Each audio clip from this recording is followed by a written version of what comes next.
अरे चला चला ले चला, संभाल के। हाँ। अरे लेटाई लेटाई, कायदे से, आराम से संभाल के। हाँ। अरे डॉक्टर साहब आ गए ने।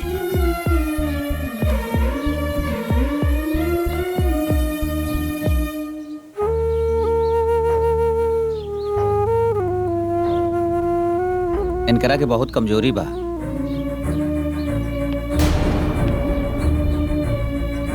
अरे खाना पीना सही से खात नहीं खे, ई वजह से सब भइल बा। चाची खाना वाना सही से खाइल करा। हे भगवान, हम तोहरा से कहतानी आदमी से ना, जे केहू भी हमार खटिया के हाथ लगवलस ना, ओके लकवा मार दे, लकवा। अभी बाड़ू ऐसे चुप बानी न, तब तोहरा के बताई। का बकवास करत रह?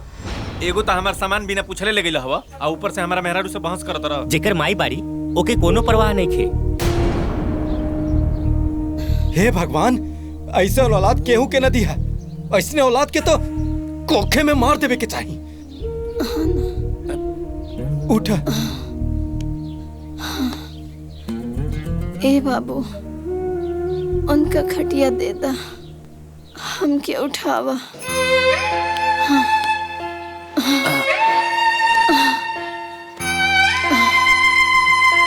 चल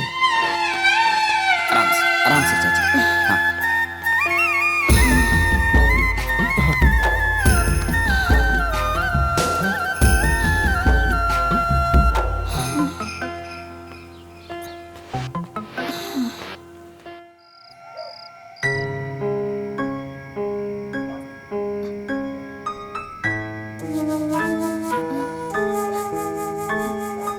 दादी, दादी, इला खाना खाला।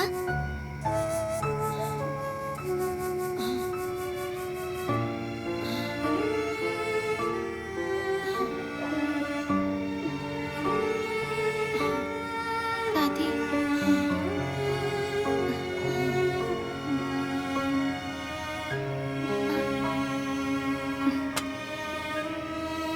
तू रोत काहे बाड़ू दादी?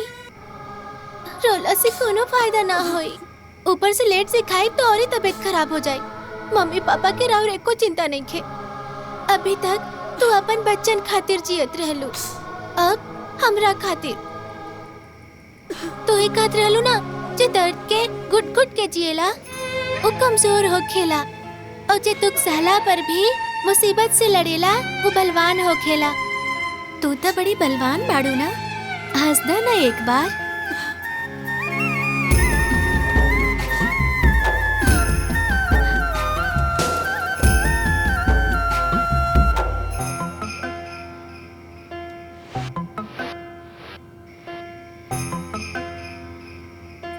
हाँ?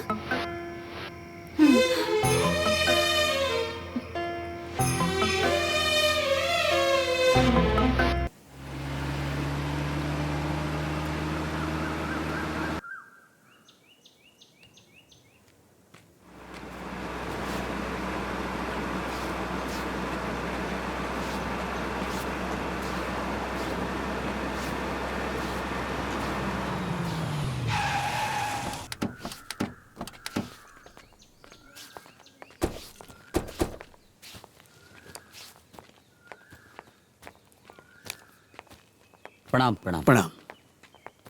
बाबू साहब, रघुआ लोगन के परिचय? ये यहाँ के सरकारी अफसर बाड़े। अच्छा, अब सब है हमार बात अब ध्यान से सुने। अपना गांव में दवाई के सरकारी कारखाना बैठे जाता। अरे कारखाना जहाँ बैठी वो जमीन पहले से देख दाख के तय कर चुकल बानी सर। अब अपना गांव के घर के आदमी के बाहर दिल्ली बम्बई कमाई न जाए के पड़े, काहे कि रोजगार अब अपने गांव में मिली। जेकर भी जमीन फैक्ट्री में आई, उस सब के जमीन के कीमत से 10 गुना ज्यादा पैसा मिली। हाँ।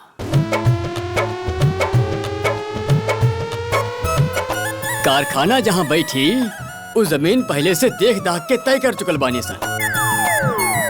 हम सोचतानी कि यू कारखाना जौन गांव के कोरा जहाँ पानी लाग रहेला हरदम 12 मास वही जा बैठी। ओकरा बगल में अपना खेत रही, खेत के खेत आबाद हुई और रोजगार के रोजगार भी मिली। अब फिर वो ले ले रहती ना वो जमीन तो। हे भगवान। अब देवी जी रउआ लखपति हो गई नी।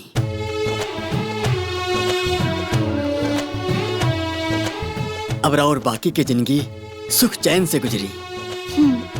वो कहावत कहलू हा कि भगवान अगर एगो रास्ता बंद करेला तो दूसर खुल जाला। अब रउआ केहू के सहारा की जरूरत नहीं है।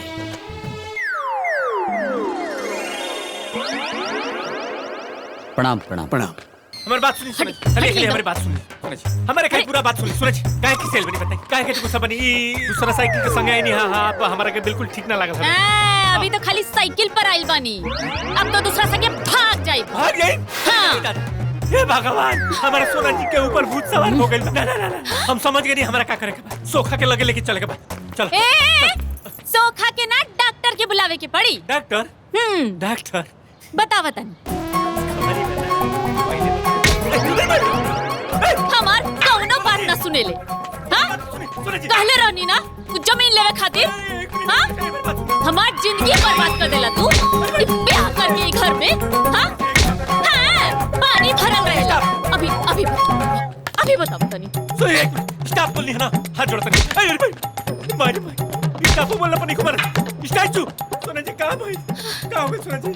हम तोरा से कहले रहली ना कि जमीन अपना नाम लिखवा ला।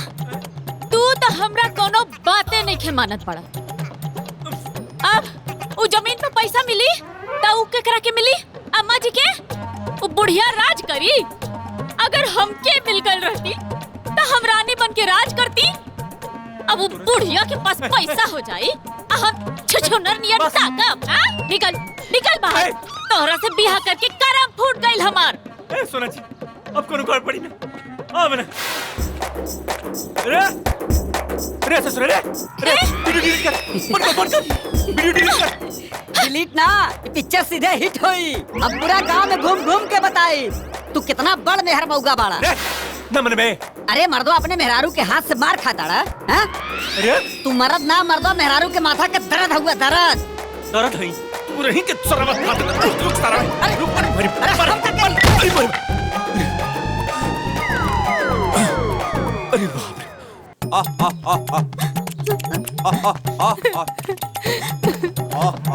सासू जी गोड़ लगा तनी आओ तनी बा सासुआ प्रणाम पाए लगा तनी कैया बन के आओ तनी। उठा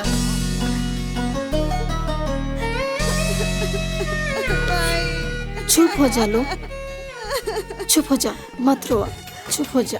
माई हमने के माफ कर दे। हमने से बहुत बड़ गलती हो गई बा। मालूम 9 दिन खिसिया के हम तरह के काका बोल देनी। हम भूल गए रानी कि तू हमने के कितना मुसीबत से पाल पोस के बड़ा कैले बाड़ू। अरे एगो थप्पड़ खातिर के रिश्ता खत्म करेला का? हम ना समझ पाऊनी माई कि तू हमने के खातिर ही सब करत तारू। हमरा के माफ कर दा।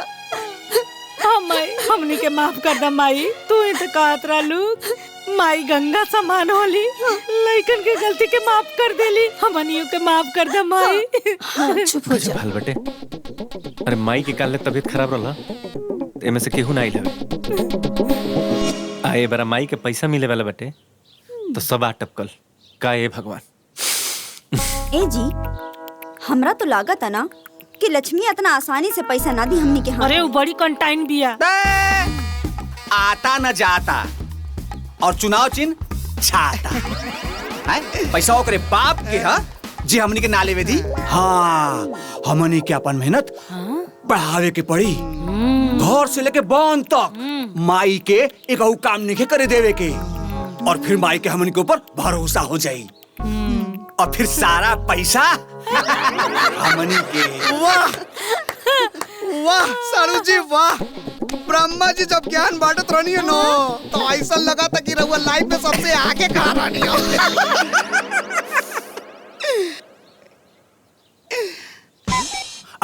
सासू माई आ गई। सासू माई ई का सासू माई घास काटे गई रही हो हमनी करते आप काम छी छी छी लानत बा लानत ई देख ई घास का खाची दे दमाद जी रहाई दी रवा काम करे अच्छा ना अरे दी हमरा के अरे अरे दमाद जी रहाई दी दी हमरा के आई आई आई आई चल चल चल चल चल आई आई आई हाय देखी पैर कितना गंदा बा चल चल पहले पैर धोई चल चल आई आई आराम से दमाद जी का करत बानी दमाद लोग गोड़ धोवेले ना त नीक ना लागेला अरे सासू माई करो माई से कम ई सब रार खतरदारी ना पैसा खतर करत बड़े पैसा खातिर मारा लोल पे जाके गिरबे पोल पे जब देखा तब लुबुर लुबुर बोलत रही है मुहा खजुआत रहे लगा रे तोर चल भाग यहाँ से बे बच्चा ना हाँ कुछ भी बोल देला ए पानी पानी पानी गिराओ साउंड पानी गिराओ सब राउट चुप रहला की वजह से होता अगर हमरा बात मनले रहती ना तो आज ही दिन देखे के ना पड़त पैसा के लोभी सब खेला कुल पैसा खातिर होता पैसा खातिर सास भी तो माई की तरह होली ना अब माई के सेवा कैले में शौरम के कैसा बिल्कुल सही बात बिल्कुल सही बिल्कुल सही पोछी पोछी पोछी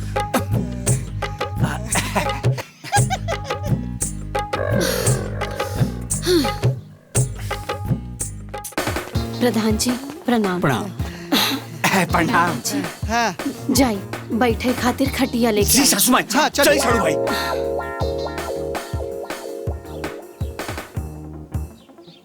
प्रधान जी हाँ ये केकर घर बा? अरे घर स्वर्गीय कैलाश शाह जी के बा और ये उनकर पत्नी बानी। हाँ हाँ नमस्ते।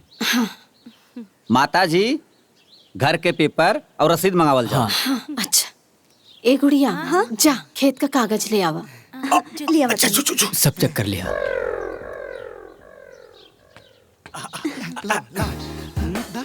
हाँ कर्मचारी जी ये जमीन के कागज बा खाता खसरा चौहद्दी रकबा सब ध्यान से भरब। जमीन जायदाद के मामला बा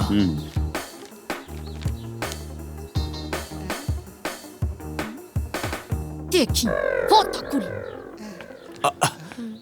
माता जी यहाँ अंगूठा लगाएं। अच्छा यहाँ ना हाँ हाँ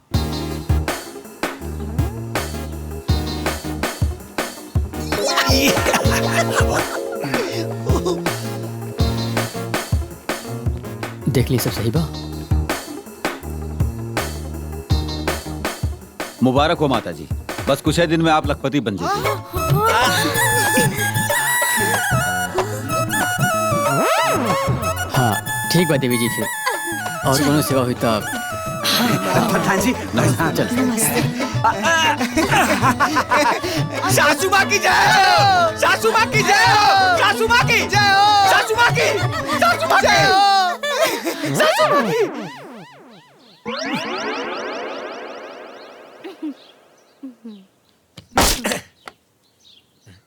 कल पीले मैं पीले हाँ पीले पीले जल्दी जल्दी खाना है ना खाएगा ना पीले ये बस सब पैसा खा ले ऐसे वो खा ले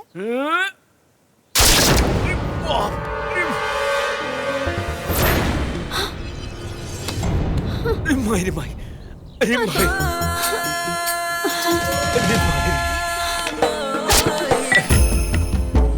अरे बाप रे बाप इतना खून बहता दमाद जी जल्दी से डॉक्टर अरे सासू जी ई का करता नहीं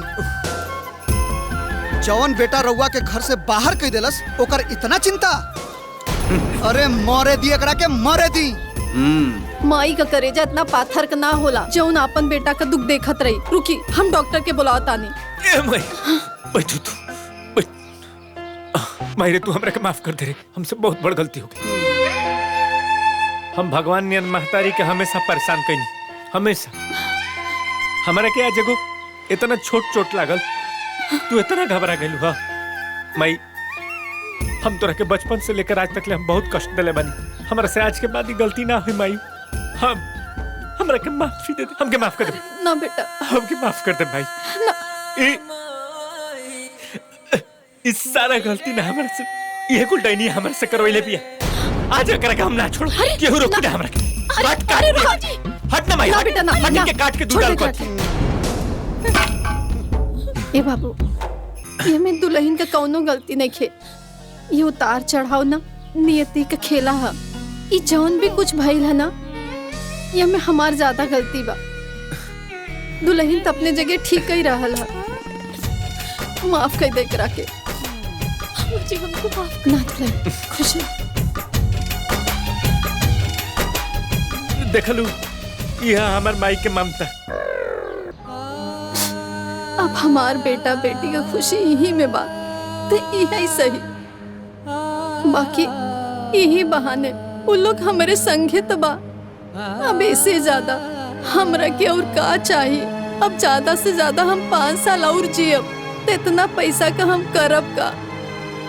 हम अपन पूरा जिंदगी अपने लइकन के खातिर जियनी है। अब हमार किस्मत ही फूटल बा, तो हम का करी। ना जिंदगी भर तू यह दुख भोगबू का? काहे? तोहरे लगे ब्रह्मास्त्र बा। अपन बेटन के ऐसा नाच नचावा कि तुहार हर दुख दूर हो जाए।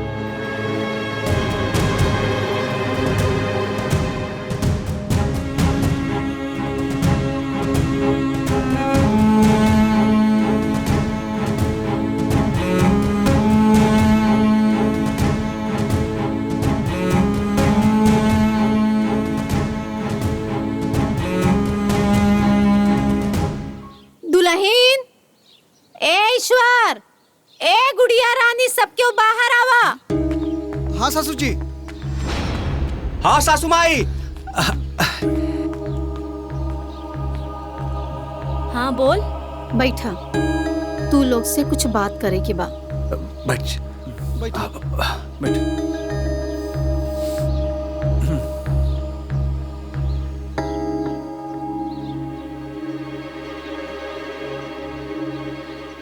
जमीन से जौन पैसा आई, ऊ तीनों भाई बहन में बराबर बांटल जाई। बाकी पैसा तू तीनों के एगो शर्त पे मिली।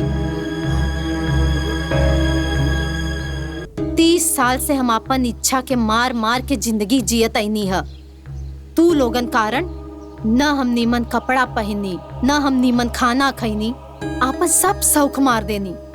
बाकी हमके अब अपन बाचल जिंदगी बढ़िया से जिए के चाहतानी।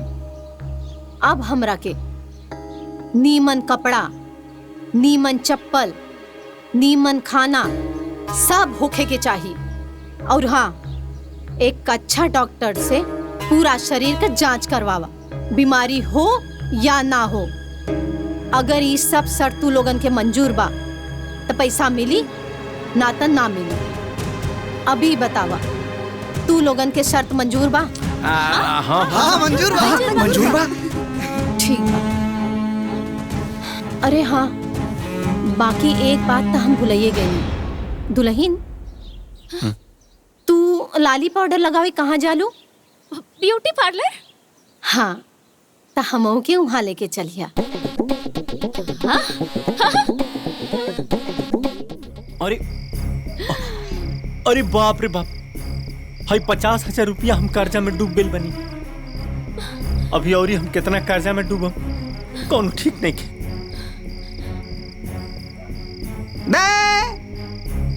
पैसा खातिर पता ना का करे के पड़ता। अरे इतना सेवा सत्कार हम अपन माई बाबूजी के नाके ले रही है। पैसा पैसा सही कहा तनी। इतना सेवा सत्कार कैला के बाद अम्मा जी अगर पैसा ना दिए तो? हाँ, जबले माई जी तबले तो हमनी के सेवा करे के न पड़ी। हाँ। ऐसा न तो हो सकेला कि अम्मा जी के मन में छल आ जाई। ठीक कहतर तू। और ऐसा ही हमनी के माई की सेवा कल जाई नो, तब माई और 20 साल जी ही लिख के दे देते। उ जबले जी ही तबले केहू के एकहू पैसा न छुई दी। ऐसा ही अगर हमनी के सेवा करत रहल जी ना, तो और उल्टा कर्जा में चल जाइए हमनी के। तो तहरा पास का उपाय बा? इनसे का उपाय पूछा ताने दीदी। ई 25 साली अपने फेल हो चुकल बानी।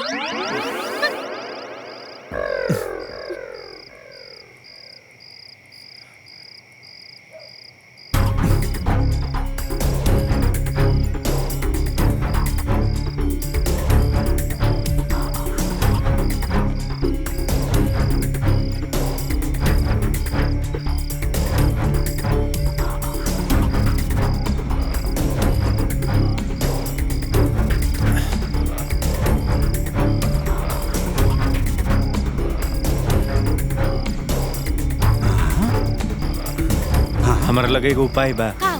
कौन चीज कौन उपाय बा?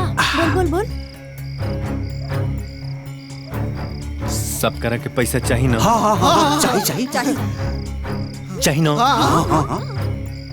उसे देखल जाओ तो माई और 1 साल जी 5 साल अधिक से अधिक 7 साल। हाँ सही बात। माई अपन जिंदगी जी चुकल बिया। हाँ अभी हमनी के जिंदगी जियल बाकी बा। सही बात। सही बात। ओकरा जियते जी हमनी के अपन जिंदगी नहीं खींचा जी सकत। सही कहला तू, एकदम सही। एक नंबर का सब बात। बताइबा कि का बात बा? का कहल चाहता नी? गोल गोल घुमावल जरूरी बा। हाँ हाँ सही से बतावा का बात बा। अरे साले साहब बोली ना। बोला बोल। ना रही बास ना बाजी बांसुरी। माने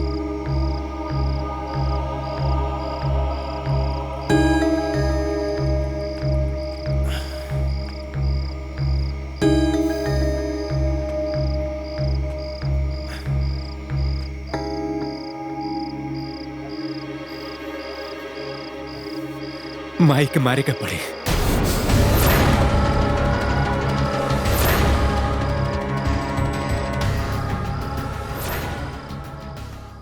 आपन पसंदीदा फिल्म देखे खातिर डाउनलोड करी दंगल प्ले ऐप।